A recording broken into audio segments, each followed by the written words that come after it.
Oye País, buenas noches, Oye País. Yo soy Rudy González, gracias por su compañía. Una nota triste de la familia, de nuestro equipo de trabajo, de buenas familias. El fallecimiento en esta fecha de don Tomás Quesada. Don Tomás Quesada, el padre de mi esposa, doña Ingrid. Su madre falleció hace apenas 2 años.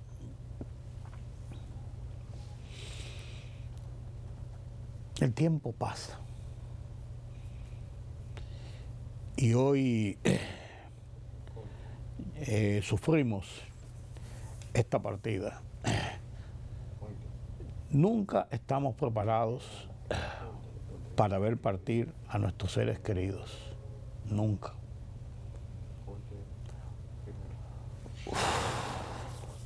Un hombre bueno, trabajador, alegre, con un gran ánimo, que logró formar familia, crecer junto con su esposa, doña Luz María, quien partió también, con hijos, Fernando, Tomás, Mari, Aida, doña Ingrid, mi esposa, nietos, bisnietos, siempre con esa devoción al Padre y él, esa devoción a los hijos, a la familia. Un hombre de familia, un hombre del país, un hombre bueno. Ley de vida, uno dice, ese es el camino que todos llevamos, pero nunca estamos preparados, aún sabiendo que por los años, don Tomás tenía 94 años, uno va estando más cerca de dejar este mundo, pero nunca estamos preparados ni estamos acostumbrados a sentirlo en lo hondo de nuestro corazón y en el seno de nuestras familias.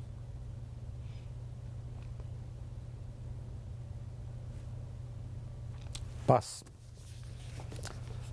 a los restos de don Tomás Quesada. Dios, estoy seguro, lo llama a su lado. Permítame la pausa.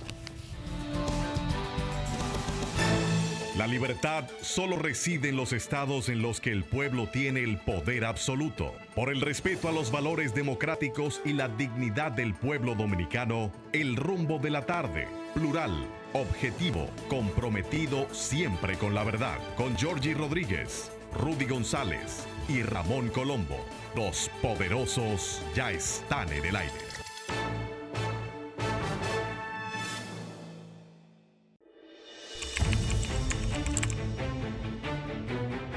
Periodismo de investigación, columnas, opinión, análisis, reportajes de fondo. Hora por hora, una completa plataforma multimedia. Periodismo con valor. Noticias horaporhora.com.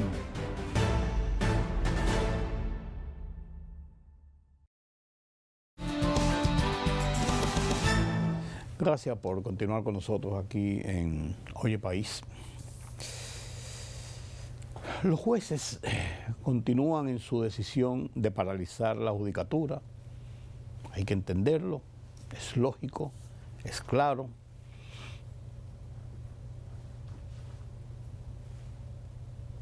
No llegaron a acuerdos con el Consejo del Poder Judicial que se reunió este martes para tratar de ver las cosas. No es posible. Los jueces están reclamando una serie de reivindicaciones que indican han sido denunciadas, solicitadas, demandadas desde hace mucho tiempo y no han recibido la respuesta adecuada. Claro, esto tiene mucho que ver con lo que está ocurriendo en el entorno de la judicatura para estos días, con la convocatoria del Poder Judicial y determinar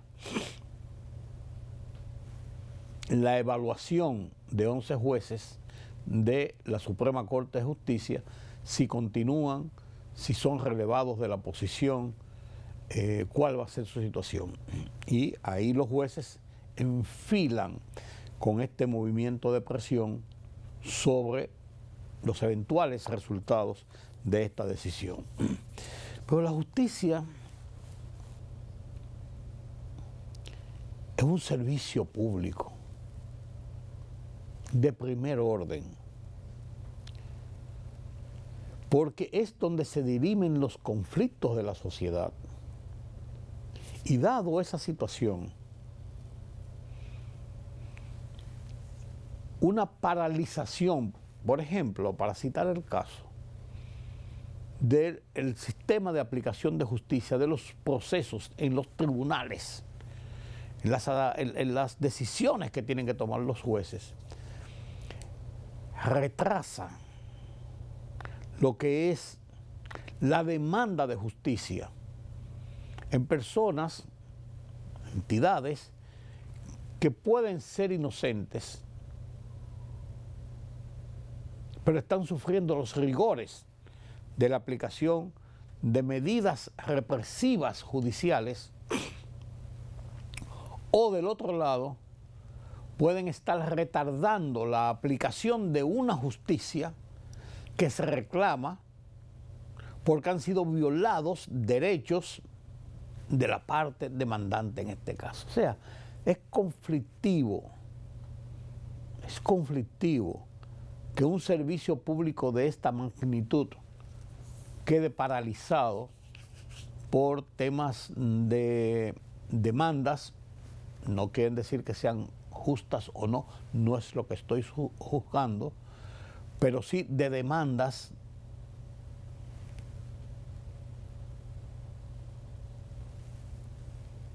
salariales, de condiciones de trabajo, de situaciones de locación, de estructuras del manejo de la burocracia del sistema. Vuelvo y digo, no quiero decir que no sean realmente representativos o que no sean realmente justas. El paro, la huelga debe ser el último de los escalones cuando ya se colma la copa. Y hay que ver en la proporción de el mal que afecta definitivamente situaciones de esta naturaleza. Esa es la realidad, señores. Esa es la realidad.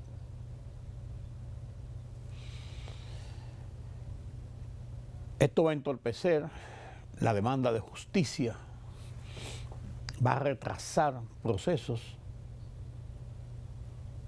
y se conseguirán esas demandas realmente, si ese es el propósito único y claro y definitivo. Yo digo que pienso yo que hay otros. No me parece juicioso. Yo soy enemigo de las huelgas por hacer huelgas, de los paros por hacer paros. Lo vivo criticando aquí con los médicos, con los casos de los profesores y así por el estilo. Lo hago en este caso también. Porque yo creo que si bien es un mecanismo legítimo, consagrado en el estado de libertad, de democracia que vivimos en el país, no es menos cierto que hay que tomar con pinzas sus efectos. Porque los efectos que provoca un paro, una huelga, en el tiempo y en la realidad pueden ser más perjudiciales que los beneficios que puede dejar sobre el grupo que las provoca. Ya veremos realmente este tema. Miren, dice la fiscal de distrito, hablando de justicia, la doctora Rosalba Ramos, que está preocupada por el volumen de querellas que están llegando a los estamentos de justicia por casos de difamación e injuria. Habla de 62 casos abiertos en lo que va de este año en 4 meses. Y lo estamos viendo con mucha frecuencia, y lo estamos diciendo con mucha frecuencia, porque muchos ciudadanos están recurriendo a los tribunales, funcionarios de gobierno, ciudadanos comunes, empresarios, porque la ola de difamación en que se han constituido mecanismos mediáticos a través principalmente de las redes sociales, pero en programas de radio, en programas de televisión, a través de medios escritos, está rebosando la copa de lo que es una buena convivencia. Que hay unos elementos que dicen barbaridades y que son capaces de acusar y decir lo que le da la gana de cualquier cosa porque no ven consecuencias y dañan reputaciones, extorsionan generalmente a sus difamados. Y este es el propósito muchas veces de esas difamaciones. La justicia ha actuado en varios casos, y ahí los vemos en los periódicos, y ha impuesto sanciones que no debe convertirse las sanciones y los procesos judiciales en una persecución al libre ejercicio de la libertad de prensa. Eso es otra cosa. Al libre ejercicio del pensamiento, del derecho a la palabra. Eso es otra cosa. Estamos hablando de casos directos de difamación, de injuria, de extorsión, de chantajes que se están proliferando en República Dominicana. Además hay un grupo de gente que no tiene respeto por nada ni por nadie. Y están provocando una revuelta social en el sentido de que, yo lo he dicho muchas veces, Dios quiera que no ocurra que comience gente a tomarse la ley por sus manos, la justicia por sus manos, y tome decisiones de enfrentar directamente a esos difamadores profesionales, extorsionistas profesionales que están inundando nuestros medios.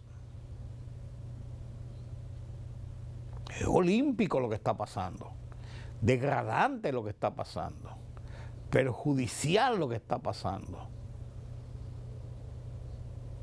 Y no podemos seguir permitiendo que nuestra sociedad se convierta en eso, en un basurero de un grupo que sin conceptos, sin el menor respeto por los demás, están haciendo de la difamación, de la extorsión, de la injuria, una gran industria, a costa precisamente de la honra de los demás.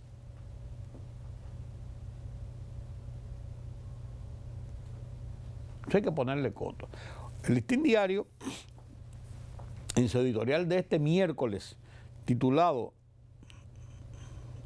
No, esto es otra cosa. Esto es otra cosa, el caso de la difamación. El Listín Diario sí publica en este miércoles un editorial dedicado al tema de los feminicidios que está tomando un auge en República Dominicana que ha motivado alarma en muchos sectores y que estamos viendo qué se puede hacer para evitar que nuestras mujeres sigan siendo víctimas de ese salvajismo de hombres que porque no son de ellos, no son de nadie. Y las matan de una forma vulgar, grosera, atroz, destruyendo familias, destruyendo hogares, dejando huérfanos, sacudiendo a la sociedad. ¿Qué se puede hacer? Yo no lo sé. Y confieso, hay muchas cosas que se pueden hacer, pero tratar de reducir y de evitar esto que está pasando, deben haber mecanismos.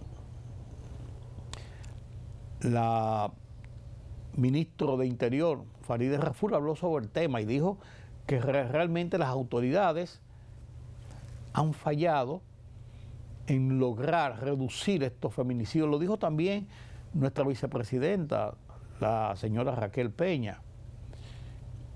Y es, en cierto modo, un sentido de impotencia ante el luto que provoca en la sociedad estos casos de feminicidios. Entonces, el Listín Diario publicó un editorial hoy: el Estado falla, las mujeres mueren. Así lo titula. Lo quiero compartir con ustedes en la voz de su director, Miguel Franjul.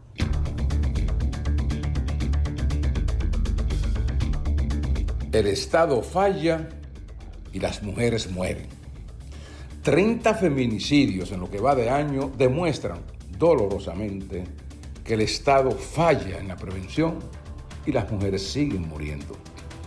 En un país donde las leyes se violan con frecuencia, prevenir y contener los feminicidios se convierte en una tarea que exige una coordinación mucho más efectiva y un compromiso real del Estado.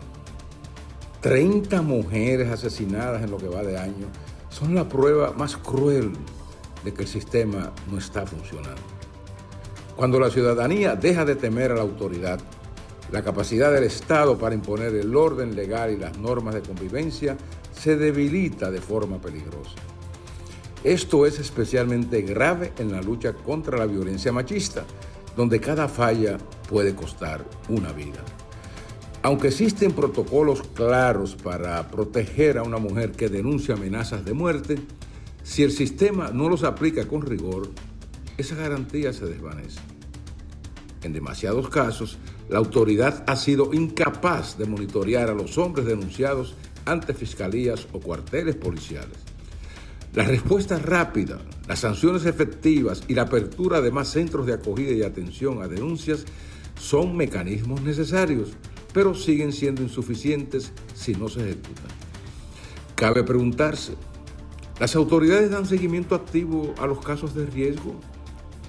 ¿Se realizan visitas domiciliarias, acompañamiento a víctimas de tentativa de feminicidio o de violencia de riesgo moderado o alto? ¿Los agresores se sienten realmente vigilados? ¿Las víctimas se sienten protegidas? Cuando la ministra de Interior y Policía admite que el Estado le ha fallado a las mujeres en peligro, el mensaje que envía a los agresores es devastador. Tienen manos libres para abusar y matar. En la misma línea, la vicepresidenta Raquel Peña ha informado que diversas instituciones del Poder Ejecutivo mantienen reuniones desde ayer para analizar nuevas medidas. Sin embargo, el marco de prevención y castigo ya existe. Está claramente definido: recepción de denuncias, acogida a víctimas, manejos de agresores y unidades policiales especializadas. La verdadera falla no es la falta de normativas, sino la falta de rigor en su aplicación. Mientras eso ocurra, 30 feminicidios serán solo el comienzo de una lista que no debería seguir creciendo.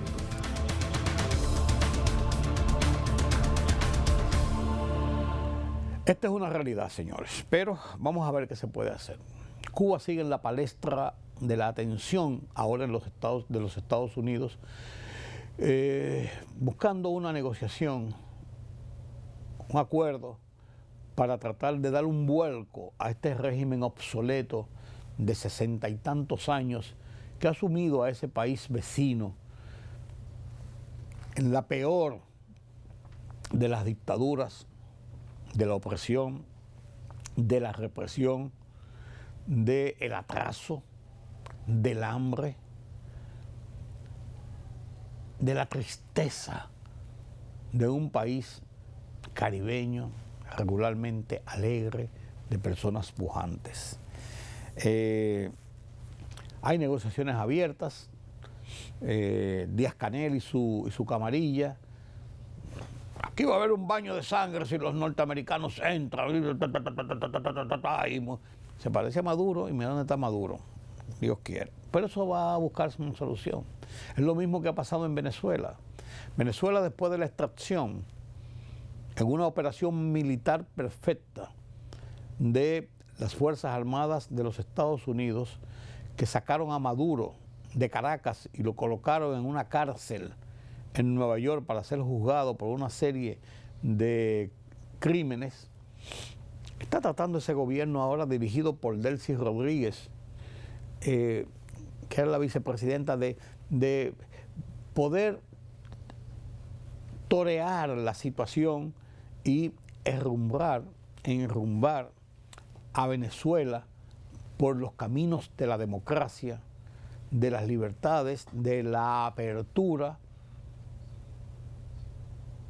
de las libertades. Vaya palabra.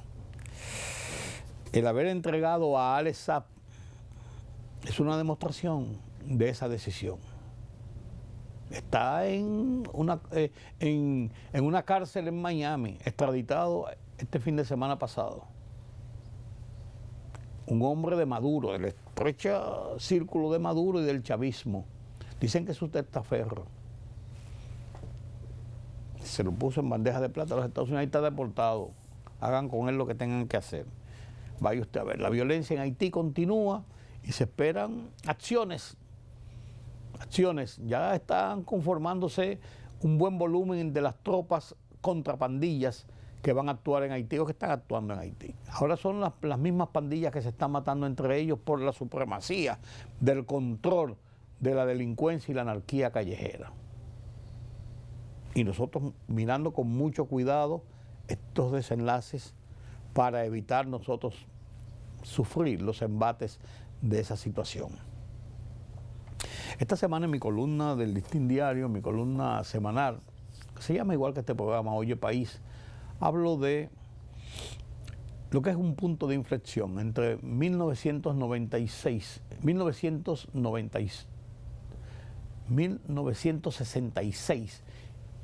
y el 2026, 60 años de democracia, con un punto de inflexión justamente en el centro, 1996, cuando se puso en ejecución las reformas constitucionales que dieron un cambio bastante radical al sistema electoral de República Dominicana, todo a propósito de la crisis electoral de 1994 entre el PRD y el Partido Reformista, Peña Gómez y Balaguer, por la declaratoria de fraude electoral. Punto de inflexión y la democracia continúa 60 años en los procesos electorales. Lo analizo con esta columna que se titula de esa misma forma, Inflexión y Democracia. Lo comparto con ustedes.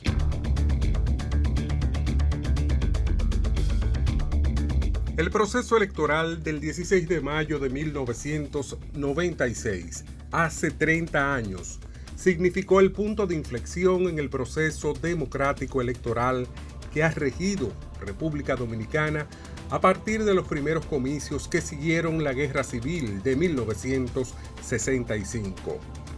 El proceso electoral democrático de 1966, que siguió al realizado el 20 de diciembre de 1962, el primero luego de la dictadura de Rafael Leónidas Trujillo por 30 años, pero cuyo mandato fue abortado por un golpe de Estado a los 7 meses, el 25 de diciembre de 1963, se ha mantenido cronológicamente por 60 años, hasta la crisis electoral de 1994, zanjada por un pacto que dio paso a las elecciones de 1996. Fue en 1996, 30 años después de los comicios de 1966 y otros 30 años a este 2026, que se inició la aplicación de una serie de normativas electorales que han regido los últimos 7 comicios presidenciales y otros 7 divididos entre congresuales y municipales. La prohibición de la reelección presidencial inmediata, la doble vuelta, 50% más un voto para ganar en primera ronda, separación de las elecciones presidenciales de las legislativas y municipales, la entrega de fondos públicos para los partidos reconocidos. Fue aprobado el sistema de distribución en una ley 2 años después y una serie de reglas para fortalecer la independencia de la Junta Central Electoral fueron algunas de las enmiendas introducidas a la Constitución en materia electoral. Viendo el paso del tiempo, 60 años después de la apertura institucional a la actualidad, sobrepasando altas y bajas, y 30 años desde el establecimiento de la nueva estructura electoral, hay que concluir en que ha funcionado esta democracia a la dominicana que hoy vivimos. Es por ello, sin embargo, que me mueve a preguntarme y compartir con ustedes. ¿Seguiremos manteniendo una parasitaria actividad que, apoyándose en política y políticos que sangran los recursos públicos con el eufemismo de que hay que sostener económicamente esta democracia, que es muy cara, pero que hay que sostener?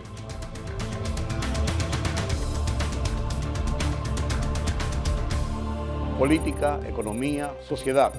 Los temas del día a día los contamos con claridad y con precisión. Recuérdate que el INTEVI se aumentó a un 18 para bajarlo a un 16. Sí. Una libertad de prensa que ellos no manejan y de expresión. Hay una especie de experiencia frustrada de la OEA en Haití. En Oye País, información veraz, periodismo con valor. Oye País, de lunes a viernes a las 12 de la medianoche por Color Visión. Siempre lo mejor.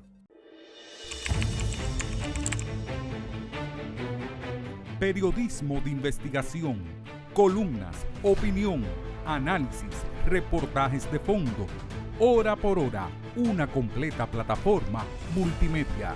Periodismo con valor. Noticias horaporhora.com.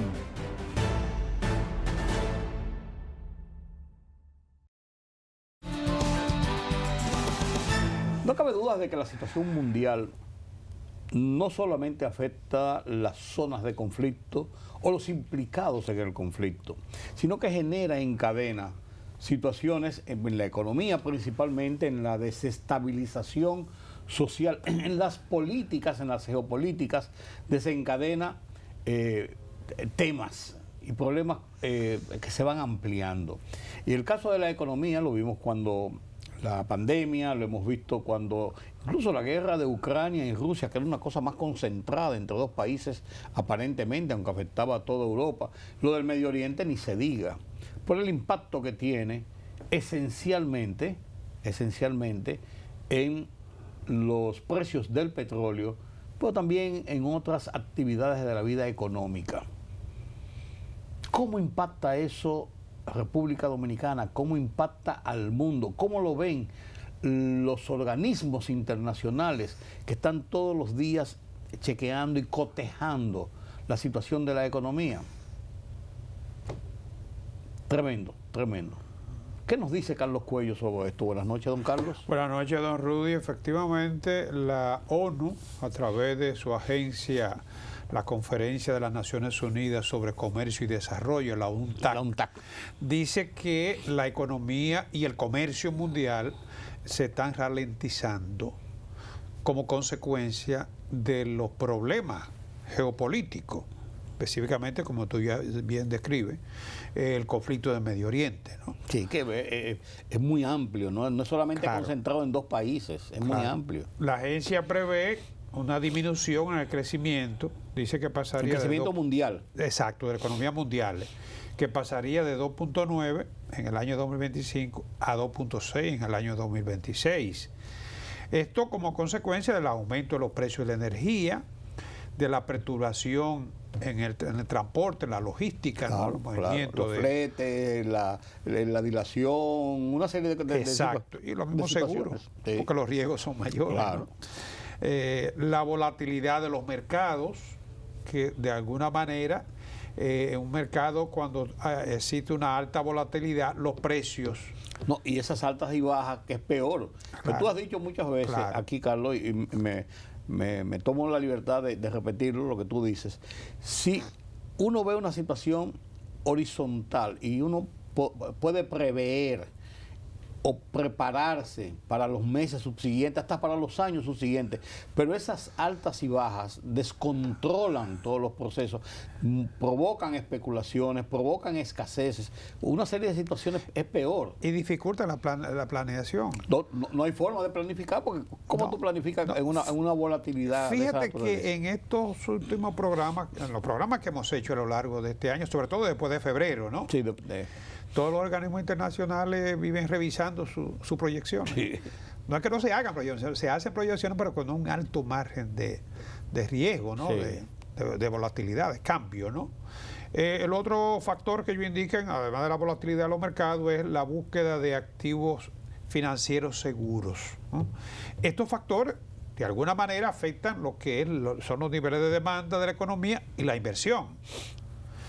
La UNCTAD estima que los riesgos geopolíticos se están convirtiendo hoy en día en la principal fuente de inestabilidad de la economía mundial, y estima que el volumen de comercio mundial, que fue de 4.7, creció 4.7 en el año 2025, para este año se prevé, fíjate que ellos hablan de un crecimiento entre 1.5 y 2.5, ni siquiera te dan una cifra. Sí. Más... Te dan un margen. Sí, no, y un margen... En esas proyecciones bastante amplio incluso. Pero una reducción de casi a la mitad. Sí, es lo que te digo. De lo que creció el año pasado. Claro. Y ya estamos pasando por ese trayecto. Y no solamente los países emergentes como los nuestros, que uno diría sufren más los embates, los grandes países incluso. Claro. Los países emergentes son los que más se están afectando. Claro, pero los grandes países también lo están sufriendo esa inestabilidad, esas proyecciones, esos planeamientos de crecimiento o de inversiones incluso. Pero la inflación está afectando toda la economía, eso es así. a todas las economías. Bueno, pero los Estados Unidos que tú comentabas la semana pasada. Claro, y el acceso también a los mercados se dificulta y si se consigue hay un costo mayor. Claro. Por la incertidumbre. Claro. Eso tiene un costo. Claro. Entonces, aquí lo que se impone, sobre todo, como tú decías, los países emergentes, los países pequeños como nosotros, es monitorear, porque son situaciones que nosotros no podemos controlar y que están afectando a grandes y pequeños. Y tratar de adaptarse a las circunstancias pero coyunturales. Claro. No nos queda de otra. No, sí, no hay de otra. Lo que tú no puedes cambiar, trata de entenderlo. No, y de evitar que se te multiplique en mayores situaciones de crisis. Sí, porque si te cojas desprevenido te va a afectar más. Claro, así mismo es. Pero, y es una situación, Carlos, que no se prevé, que tú no puedes decir, sabemos cuándo comenzó, como tú fijabas, bueno, le ponemos desde febrero hacia acá, sabemos cuándo comenzó, no sabemos cuándo ni cómo va a terminar. No, sobre todo que aquí hay un proceso de negociación donde una de las partes, hay que reconocerlo, lanza mucho ruido. Sí. Porque normalmente cuando se está en un proceso de negociación o de búsqueda de un entendimiento entre dos actores, lo primero que se trata de preservar la confidencialidad. Pero cuando uno de los actores revela, destapa, suelta amenaza. Tanto es así que en esta semana a finales de la semana pasada, un tuit hizo que el mercado de los precios del petróleo, que venía acomodándose, descendiendo alrededor de $100, de 99, estaba ahí de buena fe. Un tuit lo subió a 103. Una revelación que se dice que le hizo Xi Jinping al presidente Trump. Sí,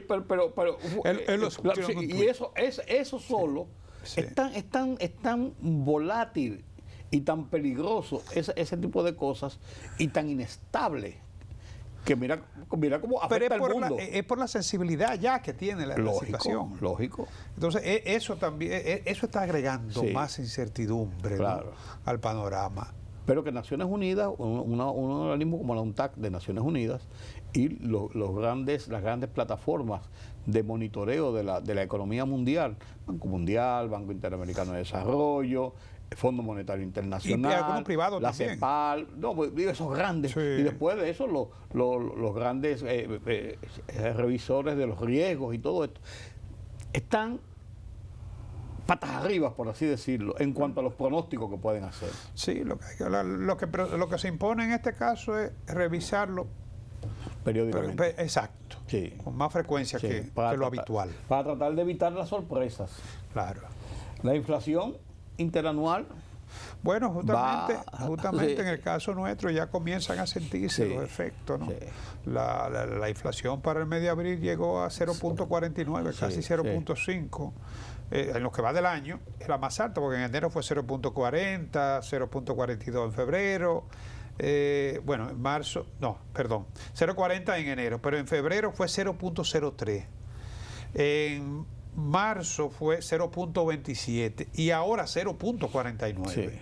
Óyeme, casi te coge aquí, 2 meses, los primeros 2 meses. La acumulada es de 1.19 para los primeros 4 meses. 1.19. Si lo proyectamos, hablando sobre 1.20 por 4 te da 4.80. Por eso te digo, sobre 4 casi volviendo a los 5. Pero nada garantiza. Está dentro del rango meta, pero... Sí, pero es difícil que tú puedas repetir un mes con 0.03. Es lo que te iba a decir, eso te iba a decir, pero... No son halagüeñas las... Sí, porque fíjate que aquí hay un mes que fue febrero con 0.03. Sí. Ese va a ser difícil que se repita, ¿no? Muy difícil. Lo que todo supone que la inflación, la inflación interanual, según el informe del Banco Central, es 5.11. Por primera vez en muchos meses sobrepasa lo que es el rango superior del rango medio, que es 4%. El objetivo mete 4% con más o menos 1. O sea, por primera vez en mucho tiempo, que recordemos, sobrepasa el rango superior.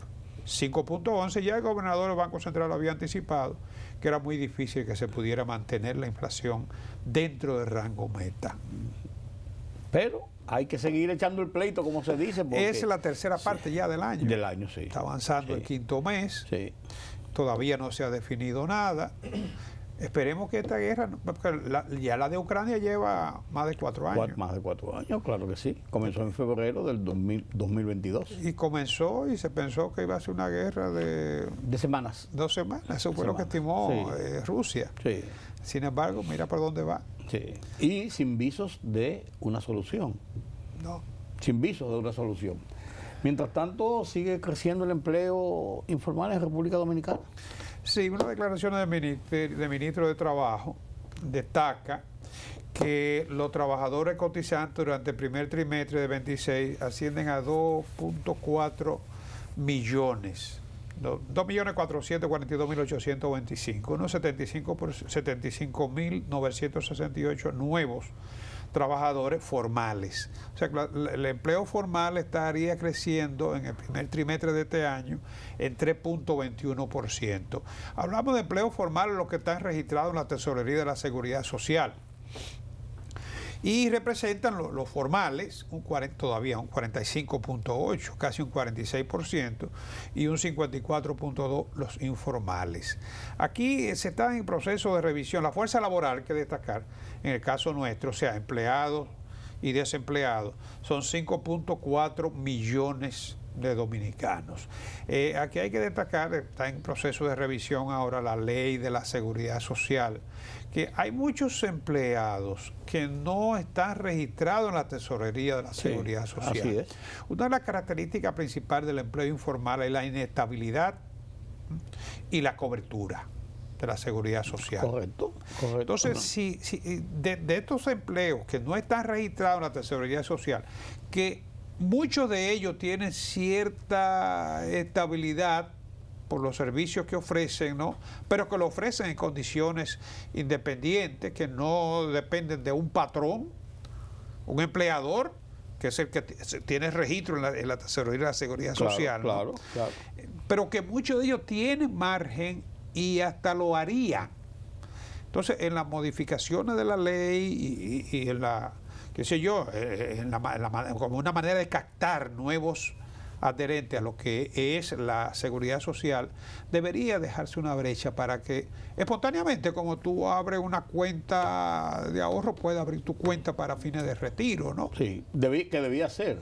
Claro. Que debía ser. Además, eso da una mayor oportunidad y diversidad de operación, y no te sientes sujeto y atado a una obligatoriedad que entonces provoca muchas veces no lo hago. Claro. Sí. Claro, eso, como te digo, en la próxima modificación de la ley que está en el Congreso, está en eso, sí. debería contemplarlo. Sí. Porque te digo aquí hay mucha gente que está trabajando, está claro. considerada en el mercado informal. El servicio doméstico, por ejemplo, es el mercado informal. Y el servicio de la gente que desarrolla en un taller, eso es el mercado informal. Sí. Pero también hay peluqueros, hay estilistas, hay una diversidad de... toda esa gente que está en los lavaderos, en los detailers. No, claro. No, eso no son empleados. No. Ellos se les pagan por ajuste, ustedes la botan tu carro, ustedes traigan un tiquecito. Así es. Incluso hay muchos trabajos que son tan informales que tú cobras por la propina. Sí. Que la gente gana por la propina. Sí. Ni siquiera el establecimiento o el negocio le tiene un salario. Entonces hay que buscar mecanismos, porque es una protección para el propio trabajador incluso. Sí, la ley permite que tú haga aportes adicionales, pero el que ya está... El que ya está formalizado. Exacto. Si tú no estás formalizado, no tienes esa posibilidad. No. Eso es así. Carlos, y la DGI y su plataforma digital ha tenido que posponer, precisamente por el caso de las pymes principalmente, ha tenido que posponer por 6 meses, que entraba en mayo 15, es la última posposición que se había hecho, se pospone por 6 meses más. Sí, el director general de Impuestos Internos decía que hay que buscar la manera de simplificar el pago de la responsabilidad tributaria como una manera de facilitarle a la pyme el cumplimiento con sus obligaciones. Incluso él hablaba de revisar el pago simplificado, el régimen simplificado de tributación, ¿no? Pero lo cierto es que en el caso de la factura electrónica, comentábamos las semanas atrás, se pospuso. Tú y yo decíamos que va a ser difícil que se pueda implementar porque eso impondría una serie de costos burocráticos, sobre todo a la micro y pequeña empresa, ¿no?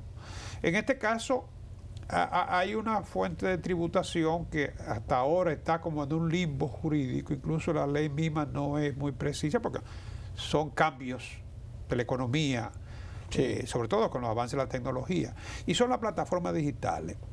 Tú rentas a través de Airbnb y no hay un agente de retención, no se está cobrando ese impuesto. Entonces, cuando tú lo haces a través de un hotel, que es una institución formal, ahí está obligatorio, entrar dentro de la facturación regular.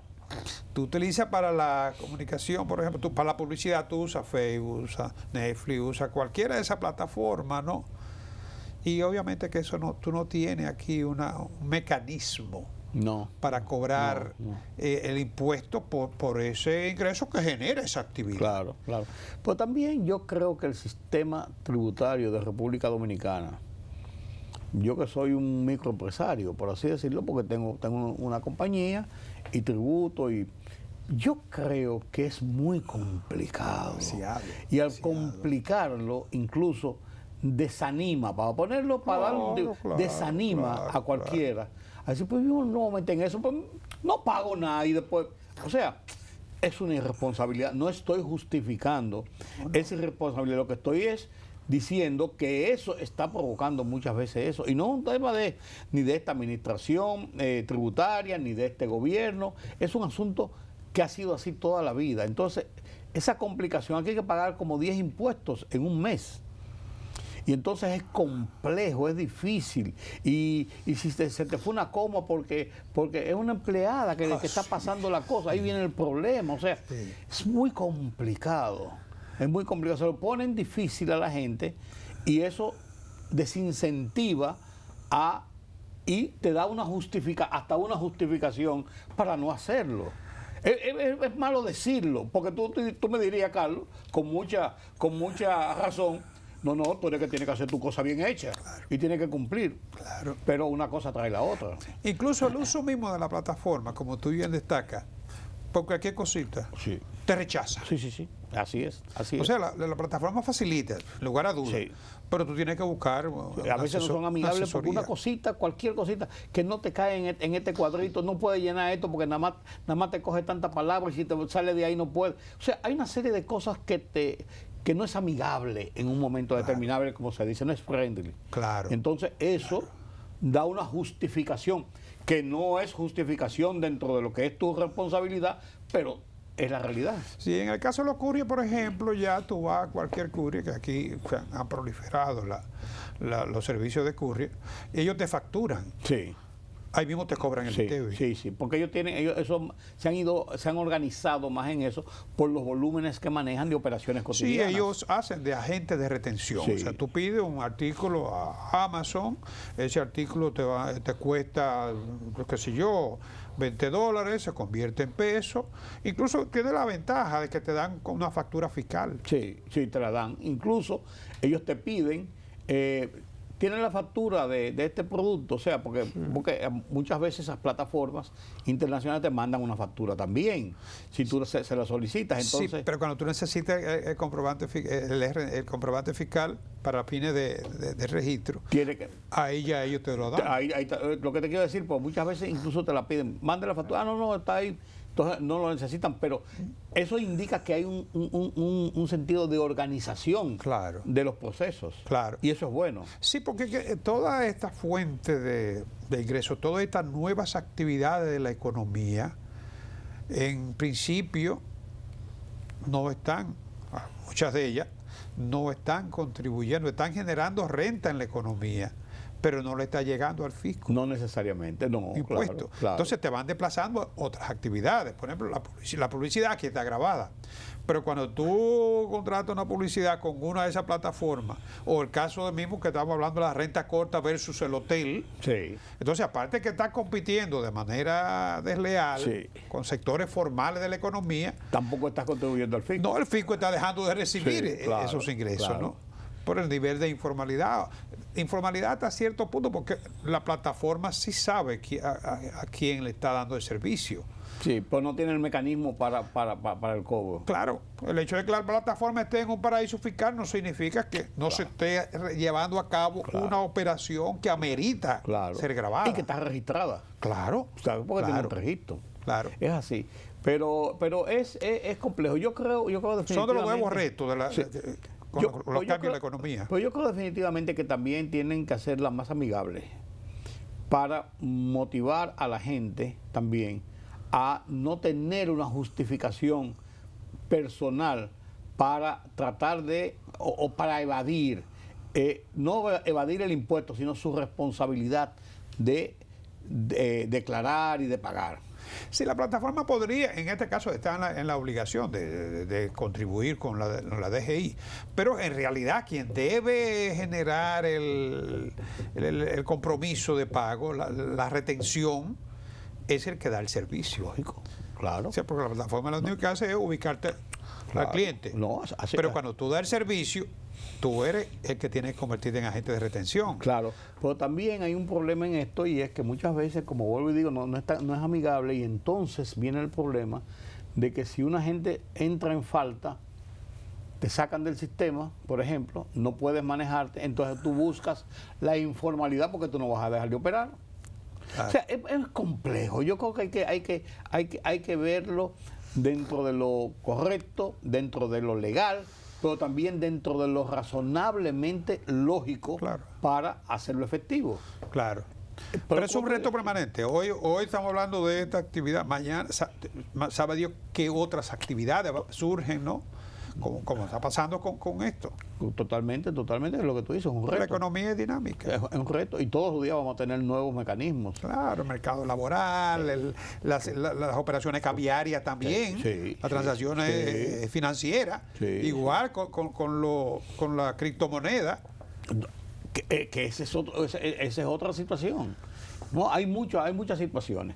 Gracias, don Carlos, bueno. Gracias por este conversatorio. Qué buen conversatorio, señores, sobre el tema de la economía. Uno aprende, porque yo le suelto cosas a Carlos, a veces me dice, no es así como tú dices, y él me lo dice en una forma elegante, porque él es un hombre educado y elegante, pero aprendemos todos.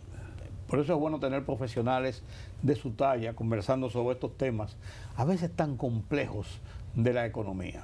Gracias por acompañarme. Nos vemos mañana nueva vez aquí en Color Visión, en otra emisión de Oye País. Pasen un feliz resto de la noche.